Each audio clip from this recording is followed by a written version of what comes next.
Hello my friends and welcome to another Toy Robots video. G.I. Joe is a line of action figures owned and produced by the toy company Hasbro. The initial product offering represented 4 of the branches of the U.S. Armed Forces with the Action Soldier, Action Sailor, Action Pilot, Action Marine and later on, the Action Nurse. The G.I. Joe trademark has been used by Hasbro for several different toy lines, although only 2 have been hugely successful. The original 12-inch line introduced on February 2, 1964, and the evolved line of Joes from the 80s, the Real American Hero series. The success of the 80s G.I. Joe toy line was promoted by the release of a Real American Hero cartoon series. The premise was good versus evil, as explained in the show's opening theme song. G.I. Joe is the code name for America's daring, highly trained Special Mission Force. Its purpose: to defend human freedom against Cobra, a ruthless terrorist organization determined to rule the world. The show featured physical fighting and high-tech weapons as a way to compensate for toned-down violence and lack of bullets in what was intended to be a children's program. The show also featured public service announcements placed at the end of each show. The series ran for a total of 95 episodes, from 1985 to 1986. The animated series was cancelled after the release of G.I. Joe the movie, but made a significant return with the animation company Dick taking over where Sunbow and Marvel left off, and ran from 1989 to 1991.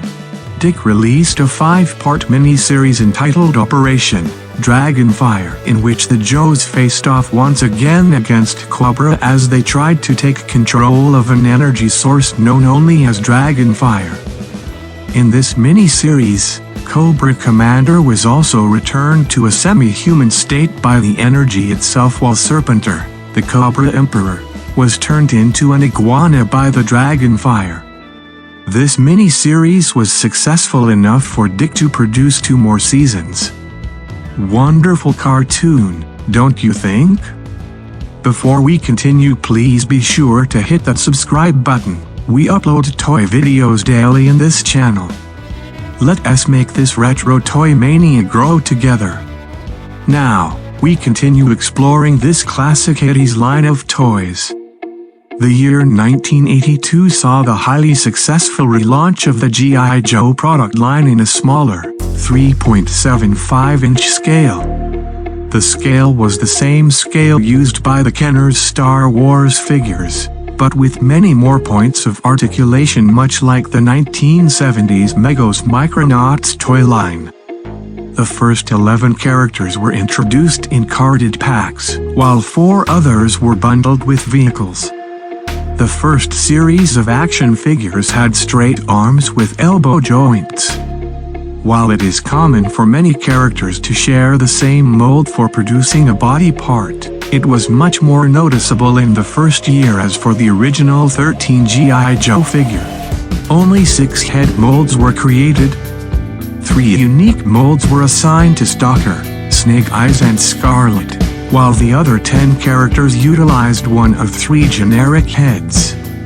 Despite these limitations, the new toy line was a success. With the success of the first line of toys, Hasbro expanded the line the next year with new characters and more original body part designs. In 1983, swivel arm, battle grip, articulation and some extra tweaks were added to the new characters and the existing figures in order to make them more posable. In 1985, the base of the action figures' heads were given a ball joint which gave the figures' heads the ability to look up and down. Unlike the change to the arms, older figures were not re-released with the new neck articulation. The years from 1983 to 1985 are considered by many to be the golden years of G.I. Joe, a real American hero, as many of the most popular characters were introduced around this time. Vehicles and playsets became bigger and seemed to top the design of the previous year. culminating in 1985's single-court's impressive USS Flag playset, an aircraft carrier that measured 7.5 feet long.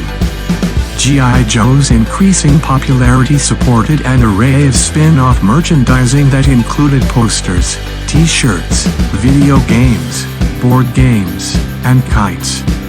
In 1985, both Toy and Lamp and Hobby World magazines ranked G.I. Joe as the top-selling American toy. G.I. Joe, a real American hero, lasted from 1982 to 1994. Producing well over 500 figures and 250 vehicles and playsets. The line reappeared in 1997 and has continued in one form or another to the present day.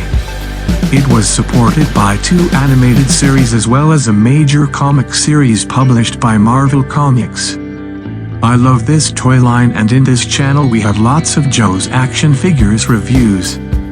Which one is your favorite? Leave a comment below. It is always fun to talk about toys. Well, my friends, that is all I have for you this time. I hope you liked this brief review of the real American heroes. If you enjoyed this video and want to hear from me or my robot friends again, please be sure to hit that subscribe button before you go. Thank you for watching, and I will see you in our next video.